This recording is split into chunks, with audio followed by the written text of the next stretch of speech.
Sir నిన్న మీరు చూసే ఉంటారు, శ్రీనివాసానంద సరస్వతి గారికి ఒకటి ట్వీట్ చేశారు. జగన్ మళ్ళీ అధికారంలోకి వస్తే దేవుళ్ళు కూడా కన్నీరు పెడతారని చెప్పేసి ఆయన మాట, ఆ పదాన్ని వాడారు. అంటే దేవుళ్ళను కూడా ఎంత ఇబ్బంది పెడుతున్నారు జగన్మోహన్ రెడ్డి. వాస్తవంగా శ్రీనివాస సరస్వతీనంద స్వామీజీ గారు చెప్పింది 100% నిజం. ఎందుకనంటే ఈ జగన్మోహన్ రెడ్డి పాలనలో పేద బడుగు బలహీన వర్గాలు అందరూ కూడా చాలా ఇబ్బంది పడుతున్న మాట నిజం. అతను చేసే పనులు, చెప్పే పనులు ఒకదానికి పొంతన లేకుండా ఉన్నాయి. అంతా చక్కెర పరిపాలన.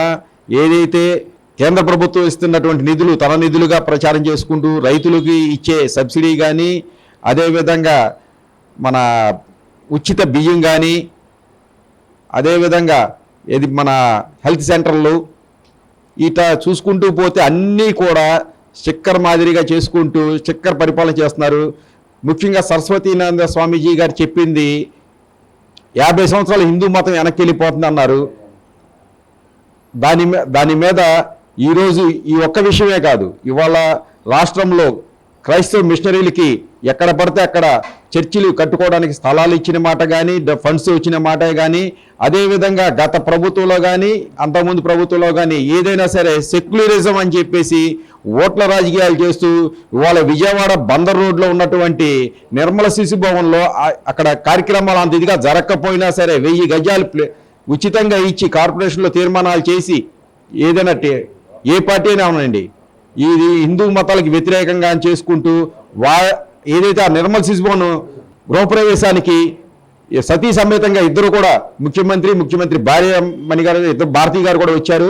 ఇటువంటి వాటిని చేస్తూ తిరుపతి దేవస్థానాల విషయంలో వచ్చేపాటికల్లా తిరుమల తిరుపతిని అన్య మతస్థులందరూ ఏదైతే కాంట్రాక్టులు కానీ శ్రీశైలంలో కానీ తిరుపతిలో కానీ అదేవిధంగా దుర్గగుడిలో కానీ అన్య మతస్థులు వాళ్ళకి కాంట్రాక్టులు ఇవ్వడం కానీ ఇటువంటివి చేస్తూ హిందూ మతాన్ని బాగా చిన్న చూపు చూస్తున్నారు.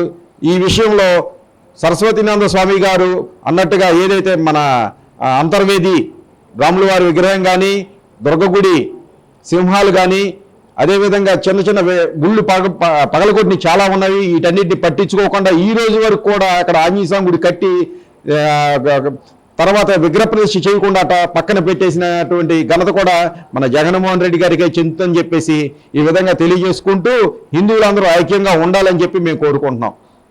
సరే, ఇప్పుడు టీడీపీతో జనసేనతో మీ పొత్తు కలిసింది కదా, దీన్ని ఏ విధంగా?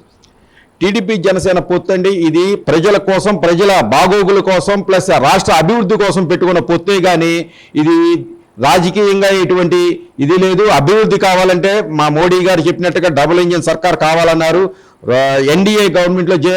ఎన్డీఏలో చేరినటువంటి చంద్రబాబు నాయుడు గారు కానీ, పవన్ కళ్యాణ్ గారు కానీ మా మిత్రపక్షాలు కాబట్టి రాష్ట్ర అభివృద్ధికి ఏదైతే ఇది బాగా దోహదపడుతుందని చెప్పి మా అభిప్రాయం. అదేవిధంగా ప్రజలందరి అభిప్రాయం కూడా ఈ రానున్న రోజుల్లో వచ్చే 2 నెలల ఎలక్షన్స్లో కూడా మిత్రపక్షాలు అఖండ మెజార్టీతో గెలుస్తాయని చెప్పేసి ఎన్డీఏ ప్రభుత్వాన్ని ఏర్పాటు చేస్తాయని చెప్పి మేము భావిస్తున్నాం.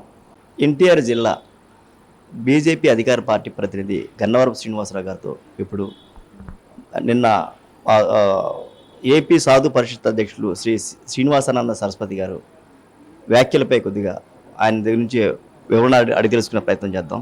చెప్పండి సార్, నిన్న శ్రీనివాసానంద సరస్వతి గారు ఒక మాట అన్నారు, మళ్ళీ జగన్మోహన్ రెడ్డి అధికారంలోకి వస్తే దేవుళ్ళు కూడా కన్నీరు పెడతారన్న మాట అన్నారు. దీన్ని విధంగా చూస్తారు సార్? శ్రీనివాసానంద సరస్వతి గారికి ముందుగా ధన్యవాదాలు తెలుపుతున్నాను. ఇలాంటి స్వామీజీలు కూడా ఇంకా ముందుకు వచ్చి ఈ యొక్క దుష్ట పరిపాలన ఈరోజు మనం విజయవాడ తీసుకుందాం, మన ప్రాంతంలోనే కనకదుర్గమ్మ గుడి సంతలో దక్షిణముఖ ఆంజనేయ గుడి అని పడేశారు. దాని చుట్టూతా కూడా భక్తులు వెళ్ళలేకుండా ఈరోజు ఎలా ఉందంటే మట్టితోలి ఒక లారీ గుట్టలాగా మట్టితోలి. ఇలాంటి ప్రభుత్వం మనకు వద్దని చెప్పి మేము చాలా తీవ్ర ప్రయత్నాలు చేస్తున్నాం సార్. మీరు రాబోయే రోజుల్లో ఇలాంటి ప్రభుత్వానికి గుణపాఠం చెప్పే విధంగా మేము ప్రయత్నిస్తాం సార్. సార్, ఇప్పుడు మా రాష్ట్రంలో మీ యొక్క పరిస్థితి ఎలా ఉంది? రాష్ట్రంలో మా పరిస్థితి చాలా బాగుంది సార్. ఊహించిన రీతిలో మీరు ఫలితాలు చూస్తారు రాబోయే రోజుల్లో. మేము చాలా కష్టపడతాము. మా బీజేపీ కార్యకర్తలు అంటేనే కష్టపడే కార్యకర్తలు సార్, ఎవరు సొమ్ముకి ఆశించే కార్యకర్తలు కాదు. వాళ్ళ పార్టీ వాళ్ళు ప్రతి వాళ్ళు కూడా మీకు అందరికీ తెలుసు, పరిచయస్తులే. ప్రతిదీ కూడా రూపాయి మీద వాళ్ళు వెళ్తుంటారు. మాది రూపాయి అక్కర్లేదు. మాకు కష్టపడి మా భగవంతులు మాకు ఇచ్చే స్వరూపమే మాకు ఆ బీజేపీ పార్టీ సార్ మాది. ఇప్పుడు ఇప్పుడు మా తెలుగుదేశంతో నన్ను జనసేనతో మీరు కలిశారు రాష్ట్రంలో, మీ యొక్క పరిస్థితి ఎలా ఉంది? సార్ జనసేన తెలుగుదేశంతో కలిసాము అంటే ఈ యొక్క దుష్ట పరిపాలన అంతమొందించడానికి మేము కలిసామే కానీ మాకైతే సపరేట్గా ఏం అక్కర్లేదు సార్. ఆ దుష్ట పరిపాలన ఈ దుష్ట సమృద్ధం అనే ఉద్దేశంతోనే మేము ముందుకు వచ్చాం సార్. ఈ యొక్క పాలన జగన్మోహన్ రెడ్డి గారు ఒక మాట అంటున్నారు, ఏమంటున్నారంటే పెత్తందారులందరూ ఒకటయ్యి నా మీదకి వస్తున్నారు, మన పేదల మీదకి వస్తారని చెప్పేసి అంటున్నారు. దీన్ని ఏ విధంగా చూస్తారు? సార్ పెత్తందారులు కబ్జాదారులు కదా, పొచ్చుని పెత్తందారులు అతనే, భూ కబ్జాదారుడు అతనే, ఇసుకాసులు అతనే, మొత్తానికి అతనే సార్. అతను మళ్ళా ఈ యొక్క వీళ్ళని అడ్డం పెట్టుకొని మనం ఏ రకంగా సరే మనం గెలవాలి, దుష్టశక్తులు పోగు చేసుకొని చుట్టుపక్కల మనం గెలిచి మళ్ళా రాక్షస సమానంలో మొత్తం అంతమందించడానికి ప్రయత్నిస్తున్నాడు సార్. ఇది వట్టి దుర్మార్గపు పాలన సార్. అది కృష్ణ సార్ మీరేం చేస్తారండి? వ్యాపారం చేస్తాం, ఫ్రూట్స్ కాయల వ్యాపారం. సార్ ఇప్పుడు ప్రస్తుతానికి ఇప్పుడు రాష్ట్రంలో పరిస్థితి ఎలా ఉందన్నారు జగన్మోహన్ రెడ్డి గారు? అంత మనం చెప్పలేమండి, ఎవరి గురించి ఏం చెప్తాం కానీ. ఇప్పుడు ఏంటంటే అధికారులు ఎవరు ఇష్టం వచ్చినా తల ఉంటారు, ఎవరైనా చెడు చేయాలనుకోరు కదా. ఇప్పుడు ఈసారి మంచి చేస్తే రేపు బాగుండాలనే ఎవరైనా ఆలోచిస్తారు, మనమైనా వాళ్ళైనా. ఏదైనా పని చేశామంటే ఇప్పుడు బాగుంటాయి కదా, రేపు ఎవరైనా మన దగ్గరికి వస్తారు. పరిపాలన అంటే సీఎం కరెక్ట్గా చేస్తే ఆయనకి రేపు ఓట్లు వేస్తారు, ఆయన బాగుంటాడు. ఏ సీఎం అనే కాదు, బాగుండాలి, ప్రజలు బాగుండాలని ఆయన కోరుకుంటారు, రేపు ప్రజలు ఆయనకు కోరుకుంటారు. బాగాలేకపోతే ఎవరు ఇష్టం వాళ్ళు. ఈ 5 సంవత్సరాల్లో వ్యాపారాలు ఎలా ఉన్నాయి? మాక్సిమం అయితే ఫుట్పాత్ మీద బతికే వాళ్ళు అయితే హ్యాపీగా బతకనిచ్చాడు. ఇంతవరకు చంద్రబాబు పరిపాలన ఏంటంటే ఎవరిని పెట్టనిచ్చేవాళ్ళు కాదు, ఇప్పుడు అందరిని పెట్టుకొని ఇస్తున్నారు, అక్కడ ఎవరినైతే కదపట్లేదు. అబ్దుల్లా గారండి, సార్ ఇప్పుడు జగన్మోహన్ రెడ్డి పరిపాలన ఎలా ఉంది? నాకు తెలియదు అండి, ప్రస్తుతానికి అయితే బాగానే ఉంది. అది బీజేపీ టీడీపీ కలవడానికి మీరు ఏ విధంగా చూస్తారు? అసలు నాకు నేను ఎంప్లాయీ అంతే, అది ఈ రాజకీయాల్లో మేము తలదూర్చాం. ఎన్టీఆర్ జిల్లా బీజేపీ అధికార పార్టీ ప్రతినిధి గన్నవరపు శ్రీనివాసరావు గారితో ఇప్పుడు నిన్న ఏపీ సాధు పరిషత్ అధ్యక్షులు శ్రీ శ్రీనివాసానంద సరస్వతి గారు వ్యాఖ్యలపై కొద్దిగా ఆయన దగ్గర నుంచి వివరణ అడిగి తెలుసుకునే ప్రయత్నం చేద్దాం. చెప్పండి సార్, నిన్న శ్రీనివాసానంద సరస్వతి గారు ఒక మాట అన్నారు, మళ్ళీ జగన్మోహన్ రెడ్డి అధికారంలోకి వస్తే దేవుళ్ళు కూడా కన్నీరు పెడతారన్న మాట అన్నారు. దీన్ని విధంగా చూస్తారు? సార్ శ్రీనివాసానంద సరస్వతి గారికి ముందుగా ధన్యవాదాలు తెలుపుతున్నాను.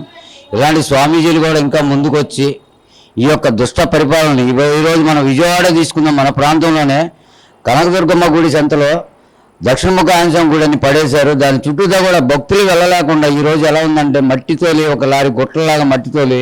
ఇలాంటి ప్రభుత్వం మనకు వద్దని చెప్పి మేము చాలా తీవ్ర ప్రయత్నాలు చేస్తున్నాం సార్. మీరు రాబోయే రోజుల్లో ఇలాంటి ప్రభుత్వానికి గుణపాఠం చెప్పే విధంగా మేము ప్రయత్నిస్తాం సార్. సార్ ఇప్పుడు రాష్ట్రంలో మీ యొక్క పరిస్థితి ఎలా ఉంది? రాష్ట్రంలో మా పరిస్థితి చాలా బాగుంది సార్. మేము చాలా కష్టపడతాము. మా బీజేపీ కార్యకర్తలు అంటేనే కష్టపడే కార్యకర్తలు సార్, ఎవరు సొమ్ముగా ఆశించే కార్యకర్తలు కాదు.